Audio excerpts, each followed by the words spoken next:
It is good to have you back. If you are just joining us, this is Firecrackers, and we're about to talk about the Israel-Hamas conflict and the implication on world peace. Because as at this morning, US is warning that if this conflict is not well managed, it is going to spread to other parts of the Middle East. Even Iran itself was expressing worry as at this morning too, that if the conflict is not well managed too, it might affect other neighboring countries in Middle East. And as I did the introduction of guest earlier, Bishop Stephen Adegbite is with me in the studio, which I'm just finding out this evening that he too was part of the people that were evacuated from Israel to Nigeria. So first of all, I must say congratulations to you. Thank I'm you so very glad much. that you arrived in Nigeria safe and sound. Yes. So could you please first tell us of your experiences over there? Uh, we must thank God for preserving our lives, and this will not be the first time really. We have been involved about 2 or 3 occasions since I started going to Jerusalem. Well, this will be my 20th time of going to the Holy Land since year 2000. When we got to Bethlehem, we stayed in Bethlehem for about 4 days, and the last night, the siren was blowing, and immediately you hear that siren, you must know that something is happening. But we are very lucky that we left Bethlehem in the morning, and it has not escalated to this level at that time. So we moved from Bethlehem, we went to Galilee side, and we stayed in Nazareth. So we were able to get out of the trouble zone, and we were in that place for about 3 days. And on the last day, we were to travel through Tel Aviv back to Jordan, then Nigeria, because we use Jordanian aircrafts. So, but because of the war, Israelis said no Arabic nation airline can land in Tel Aviv anymore. So we have to travel by road from Galilee to Jordan, Haman, to be precise. And we now travel from Haman to Nigeria. So we just thank God. The calls were enormous. People were worried, people were calling. The First Lady of our great nation, Her Excellency Oluremi Tinubu, the governor of Lagos State, was not able to sleep because we have 340 people on board, and I happen to be the leader of the team. So I assure them that we'll get to Nigeria safely by the grace of God. And God hear our prayers. We landed in Nigeria at about 2 a.m. of Monday morning, and Tuesday morning, the special advisor to Mr. Governor was waiting for us in the airport with the Pilgrims Board of Lagos State. They were waiting to receive us, and Mr. Governor was not sleeping, even at that earlier of the day. So immediately I came, I called him, and we spoke. I said, yes, I can now go to bed, that you have landed safely, my chairman. And we thank God for their prayers, we thank God for safety, we thank God that we are back in Nigeria. But we are not happy with what is going on in Israel and Gaza Strip. Okay, all right. Now let us move to retired U.S. Major Yinka Ogunsoya, who seems to be an expert in topics like this. If you are to look at this conflict that is going on between Israel and Hamas, what is your evaluation so far? Because it seems like the whole world is torn between supporting Israel and Palestine, and it is mostly divided between the two religions. We have a lot of Christians backing Israel and majority of Muslims too backing Palestine. But how would you evaluate the war as it is right now? Thank you for having me. The first thing I see going on over there is a war of ideology. And what I mean by that is, like you've alluded, there's religions in play, there's partisan religions in place, and there's ethnicity and some kind of racial issue in play here. So also you have vested interest from international countries that actually using conflict like this as a testing ground for new weapons. just like we saw in Ukraine. So the issue in Israel has been a long-standing dispute, and every time the UN come together to have a resolution, it's just a band-aid. They have not really gotten down to the root cause of the situation. Now, look at Israel is surrounded on all sides, except for the sea, by enemies. You have the Hezbollah faction on the border of what do you call it, Lebanon. You have the Hamas right there in Gaza, and these people are being funded by somebody in the Middle East. We know Hezbollah is being funded by Iran. I mean, they pledge their allegiance to Iran, and they have one goal in mind. I'm a Christian, but I'm going to be very open about the situation there. I can't say because I'm Christian and be rooting for Israel to destroy other people, or I'm a Muslim, I need to root for the Palestinian to kill the Christian. There has to be a middle ground where we can mediate for them to be able to live in harmony. Because what is going on right now, if care is not taken, it's going to degenerate to worldwide crisis. There's going to be a huge exodus of refugees. There's going to be some. Gaza is going to turn into another playground and training ground for terrorists. So it is going to be a global issue if care is not taken as soon as possible.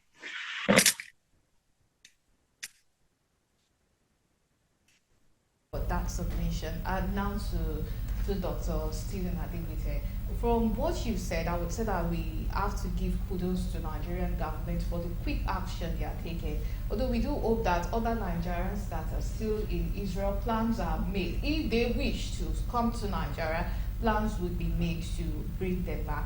But what would be your own evaluation of the conflicts taking place there? Now, we must know that before I answer your question, that we have the last part for Easter pilgrimage that will have been completed, but because of the crisis, we have altered that and we have said no, nobody's moving again until after the crisis. So that must be known.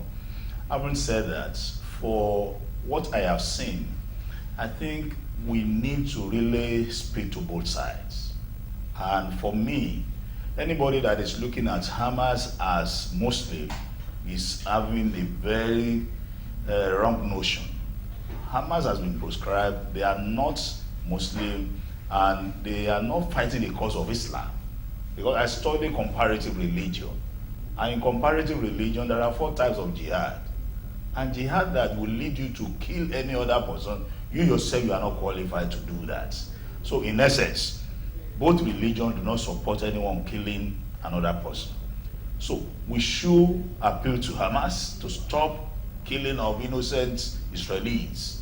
And we must also appeal to Israel and Netanyahu, the Prime Minister, to stop the killings that is going on. Because 2 wrongs will never make a right. And innocent people are dying by the minute. And everybody knows the meaning of that. As a human being, as a bishop, as a pastor, as an imam, nobody will appreciate the killing of innocent citizens, both from Islamic world or the Christian world. We should appeal to the 2 of them, because most of the war are never won at the battlefield. Wars ended at the table. So if we know eventually we are going to end at the table, why don't we start at the table instead of going to war?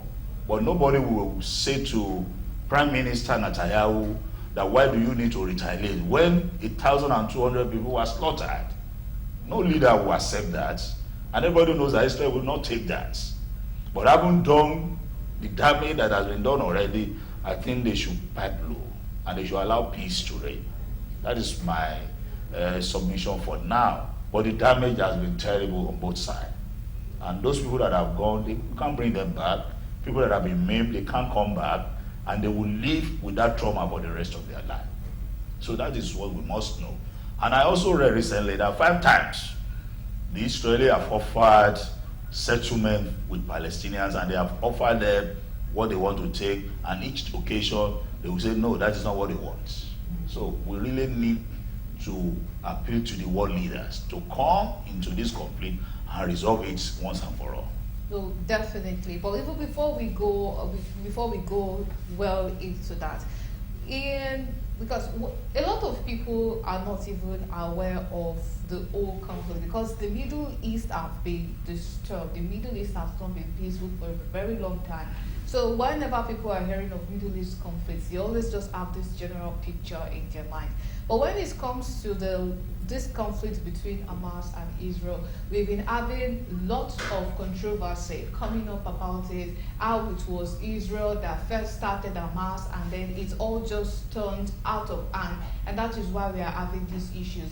And there's also been issue of land dispute, most particularly, which a lot of experts have been able to trace that this is what sparked the whole unrest that has been happening in that region for a while.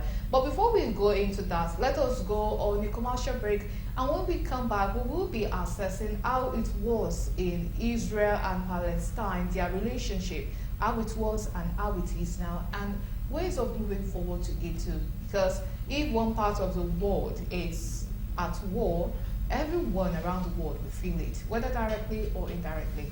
So let's go on. Now, I want us to call on Yinka Ogunsoya on this issue of land dispute. A lot of people have come out to call Israel a bully.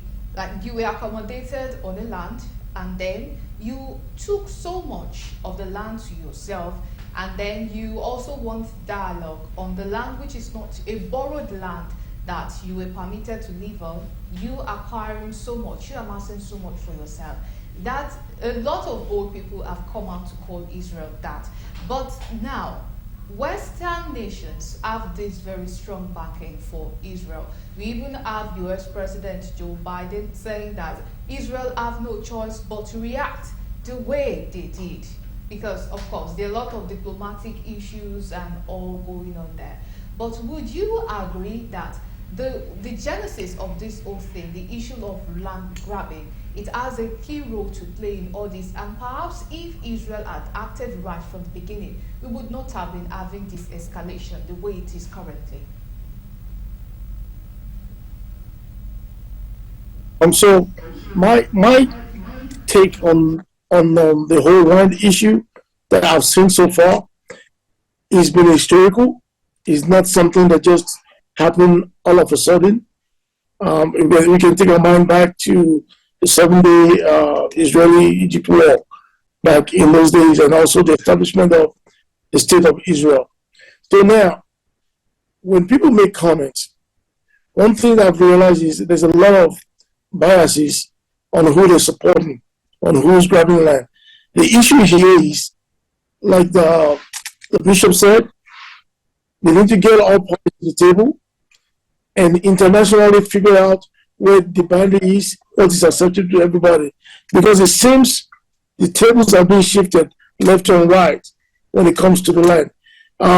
Initially, they've had so many agreements on borders, and it will take another party to disagree. So I'm going to move towards Hamas a little bit on certain issues. Hamas is not really the actual governmental recognized military of Gaza. Is a militant group. And is loosely not well commanded to have a unity of force and unity of command, or unity of purpose as well. So sometimes you see pockets of Hamas members carrying out operations on their own because they disagree on what their leadership is doing. If you remember the election of President Abbas in Palestine, there was a whole bunch of turmoil during that process because so many factions of Hamas did not believe in his approach of peaceful resolution. So we cannot just make it a cookie-cut agreement that, hey, once we talk to Hamas, it's going to be all settled. As opposed to in Israel, where you have a central government that's acting on behalf of the people. So it makes it difficult when you have different factions and you have foreign influence coming from other Middle Eastern countries. They all have interest in there. Trust me, the intelligence have shown over time that the enemies supposed enemies of the United States or Israel are funding Hamas and Hezbollah. See, what we don't realize right now is Hezbollah is just waiting. The last communication that they released, they are waiting for the right time to get into this conflict. And we really want to prevent that from happening. Once Hezbollah gets in the fight, you can totally forget about Gaza being a residential or where people live. There will be nothing left. So restraint has to be preached to all parties involved.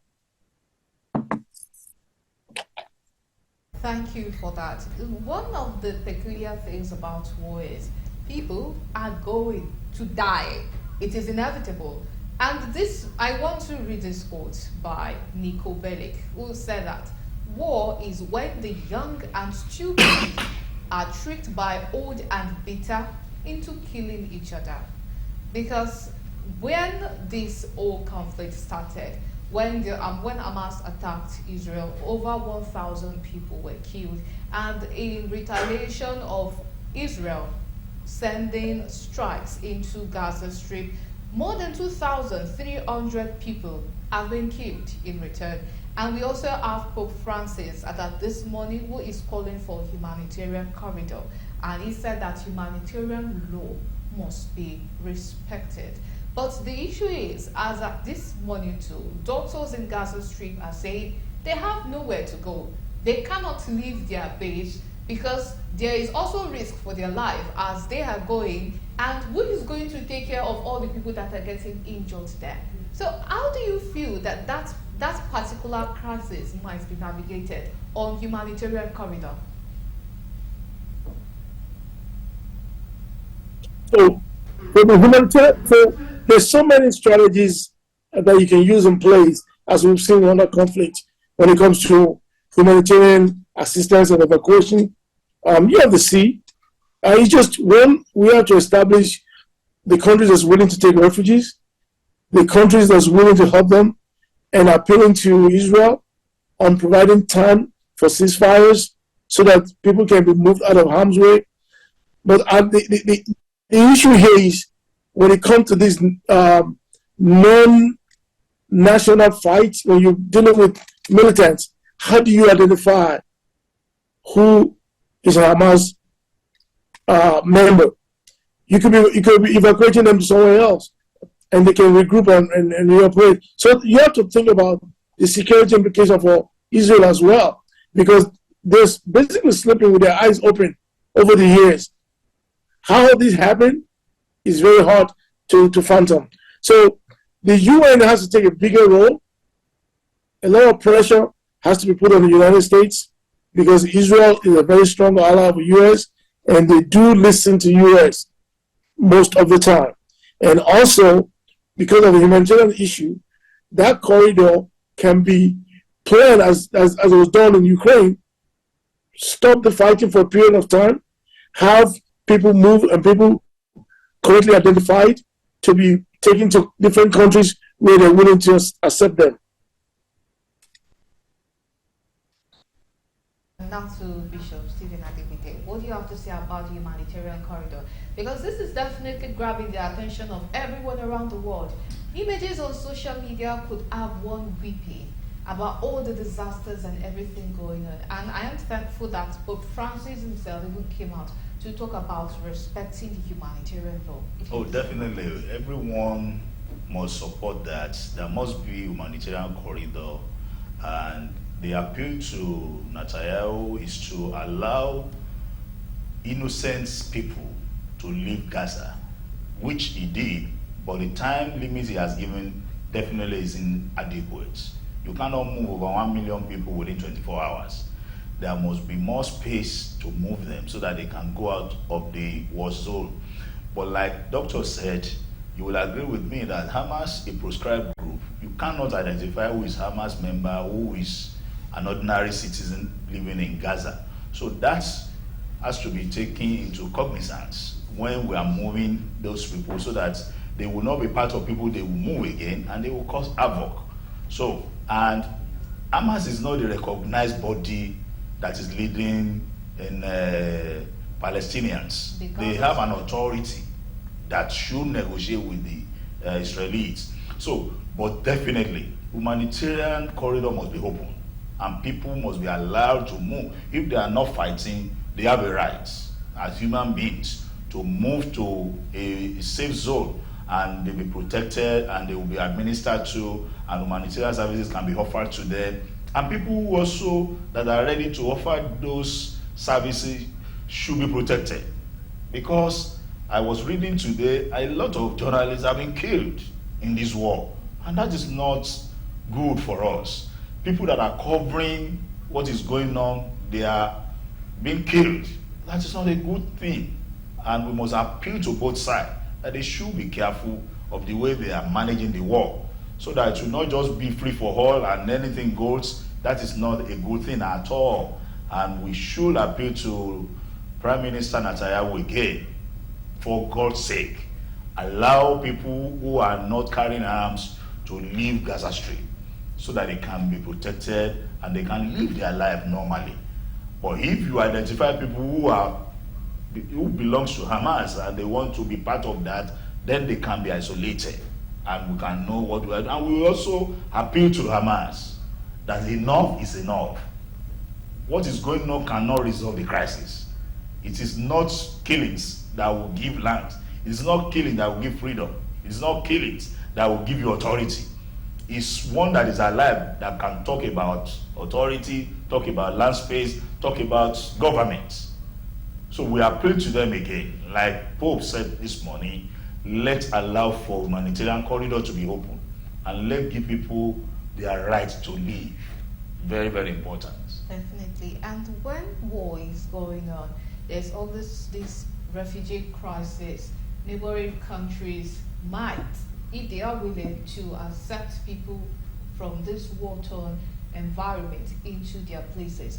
And perhaps this is what is making Western nations worry, or even people in the Middle East, that this might also trigger war in their own societies. So now I want to ask Yinka Ogunsoya, how do you think the war between Israel and Hamas could affect other Middle Eastern countries, and which way do they go by making sure that does not happen? Because I doubt people would be able to handle that much crisis taking place in such short amount of time. Oh, thank you. So I'll go back to my personal experience in a combat zone, and I'll tell you what I predict is going to happen there. From previous experiences in the Middle East, Iraq, and Afghanistan, when you have conflicts like these, you will have foreign Middle Eastern operators move in. When I say operators, I'm talking about fighters. Yes, Hamas might not be designated as a Muslim sect, but is backed by a sect within the Muslim Islamic religion, the Shia Muslims. And within that sect itself, you have the Shiites and you have the Sunnis. That's a very big area to study as well, because the Shia and the Sunnis are each other's throat. So in Iraq, what happened? United States moved into Iraq in 2003. The Iraqi military did not fight that much. I was on the ground. There were pockets of fight here and there. But within 3 months, we have foreign fighters, mujahideens, that moved in from different countries and fight in different pockets. It took them another 6 or 7 months for them to evolve as one group, Al Qaeda. Because there was just, in the Middle East, you have a lot of different militant groups. It's not just Hamas, Hezbollah, Al Qaeda, ISIS that's running around in the Middle East. Yemen is just around the corner. It's a training ground for these guys. The intels that support it. So what they do is they see an opportunity for themselves to move out to prove that they can fight, they can do their mission against their perceived enemy, which is Israel. Everybody that followed the Israeli-Palestinian issue knows the common enemy in the Middle East to most Middle Eastern countries is Israel. The only one that stepped forward to try and work something out with Israel was Saudi, and I think that was the genesis for this conflict started, because the crown prince was about to reach a monumental agreement with them so that they can have a normalized Israel-Saudi relationship, which has never been in place, and that will influence a lot of other countries in the Middle East as well. That is one of the issues that these guys are trying to prevent. To fire 7,000 rockets into somebody's homeland, yes, you're going to expect them to respond back with heavy hand. It's just, I don't understand if they know the military capability of Israel before doing this. It's like a fly annoys you and he knows you have a sledgehammer.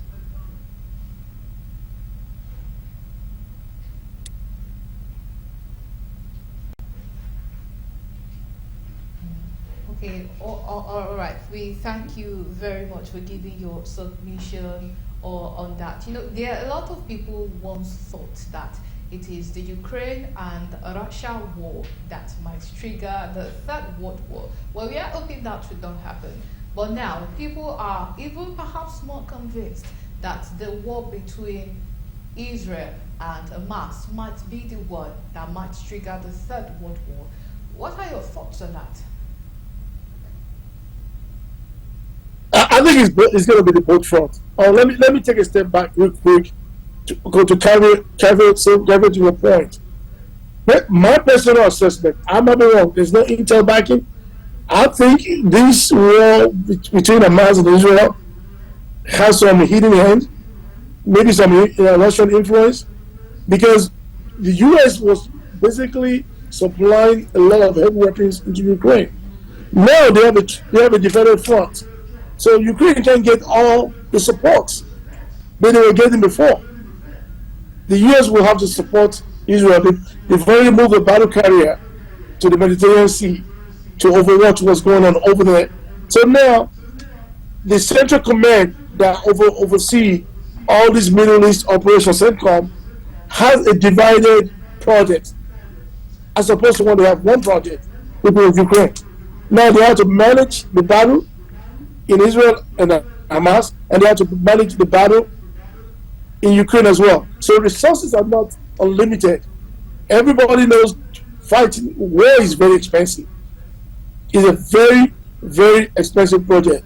At the time, the conflict in Afghanistan, the U.S. was spending about $1.4 billion every month to fund the war. Those weapons are very, very expensive. And they are expending them at a very fast rate. So now, to be able to figure out how this can be handled, like you said yourself, this is something that needs to be done like as soon as possible. Both fronts will lead to a Third World War if restraint is not, because most of the wars we fight are wars of ideology. You know, land dispute is just one of those byproducts of why they're fighting. It's more of ideology. When children are raised and going to madrasa schools, and all they teach them is to hate their fellow human beings, what do you think those children are going to grow into? Is a war of ideology. I've seen it firsthand. I've seen these kids don't even know anything about outside world, but what they are being told to do, or what they're being preached to do. I mean, we have a little bit of it in the northern part of Nigeria ourselves, based on this Almajiri strategy in the north. These kids are all over the street begging arms for somebody, and they have their loyalty and allegiance. Now, expatiate that to like multiply to about 10th degree. That's what goes on in the Middle East. I've interacted with guys from there on the ground. They don't even know there's Christianity. They don't know there's any other religion out there. They think there's his only religion, and they don't see any tolerance to other religion. So it's really hard when you have ideology that's been engraved into people as youth. But if Palestine Authority can control their group of people and have one unified government, then there can be a dialogue. But when you have multiple entities popping up and saying, no, we're not going to agree, is going to be a continuous revolving issue.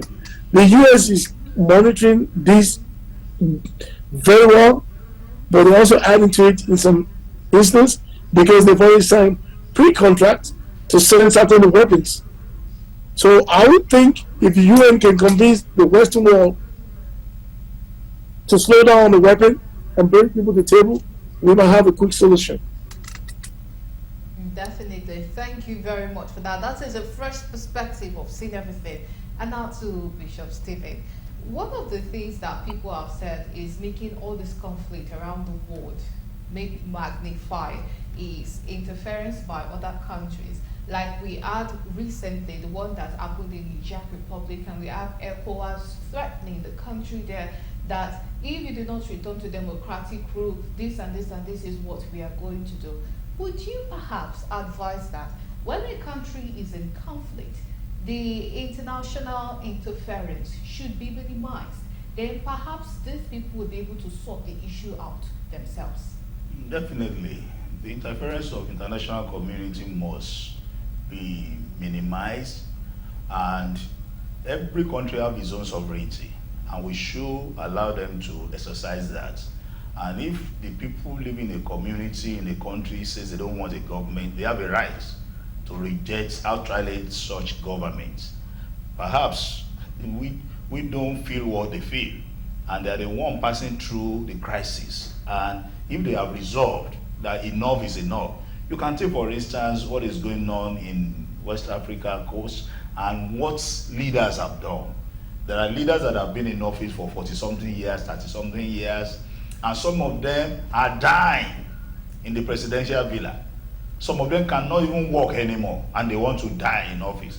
Such leaders should be rejected by everyone.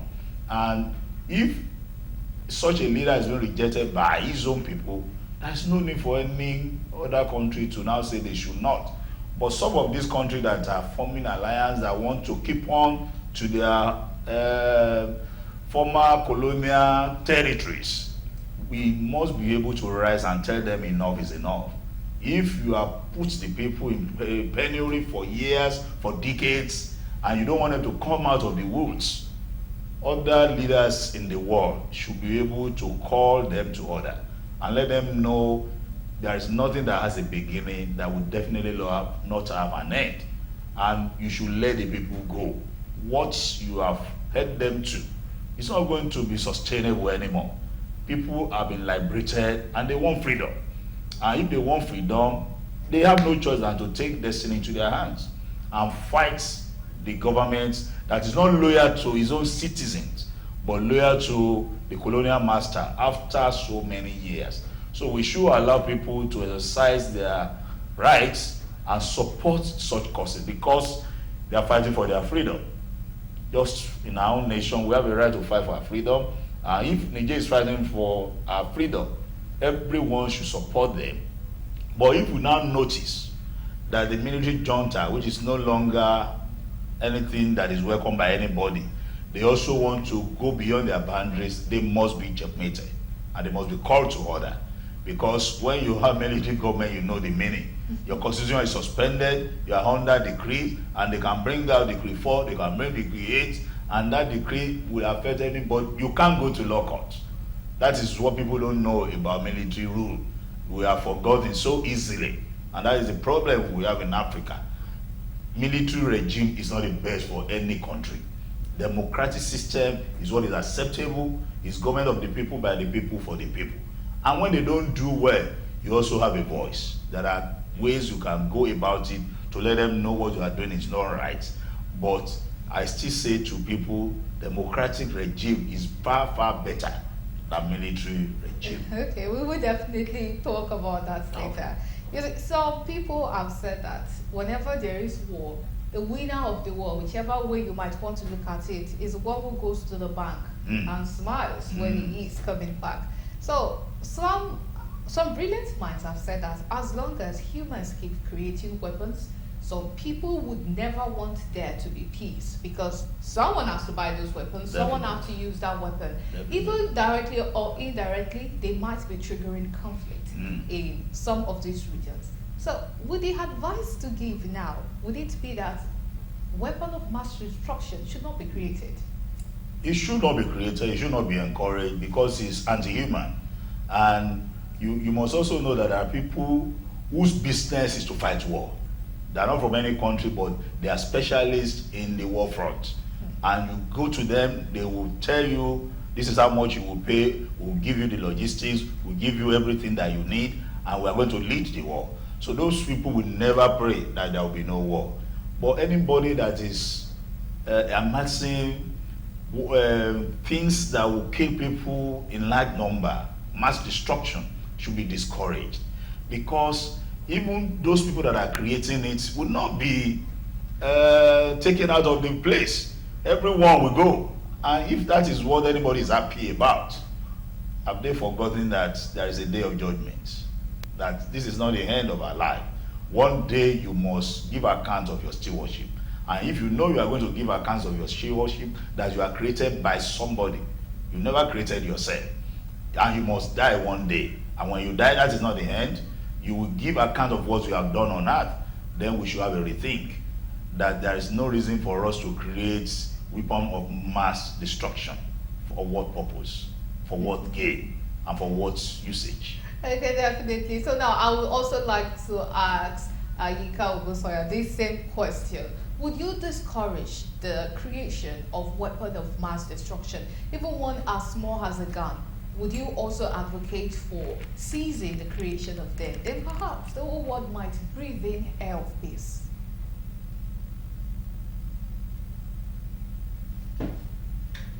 That's a very interesting question. You know, I think I'll take a different approach to it. Weapon of mass destruction, I wouldn't support it. I've seen some of it in action in real terms. I've never been an advocate of war. I mean, if you remember from the last show, I really think war is most ugly thing to humanity. But we have to step back and look at our history as human on earth. The first violence was done in Cain and Abel. Somebody got greedy, somebody got jealous, and somebody killed their brother. As long as we still have those emotional feelings, we have to be practical. There's going to be conflict, and people will always going to figure out how to destroy one another. So to manage this, it's going to take a long time. Yeah, they can discourage weapons of mass destruction, but can we really actually influence the production? Because that is a yardstick for measuring superpowers who has nuclear weapons. Between the United States and Russia, the whole world is at their mercy because of the amount of nuclear weapons they have. As long as we have armies, as long as we have security, weapons will be manufactured. And the bishop was actually very right about when it comes to the war. War is a big business, just like the pharmaceutical company. The pharmaceutical company is not going to find a cure to any disease. No, they're not interested in curing nobody. They're interested in manufacturing drugs to manage it so they can keep selling. The same thing applies to war. War is a huge business. I mean, some of the stuff I've written about insurgency in Nigeria, I wonder where these people get weapons from, because those weapons are not cheap. So that tells me there's funding. Well, we're moving to a more global financial system. So what the world leaders can do in their various countries is accountability of fund transfer, so that funds are tracked properly to ensure they don't get in the wrong hands. Because that's, if they are starved of funds, then even though the weapons are available, they might not be able to buy it. So much for that submission. But before we leave this topic, I would like us to reflect on this quote.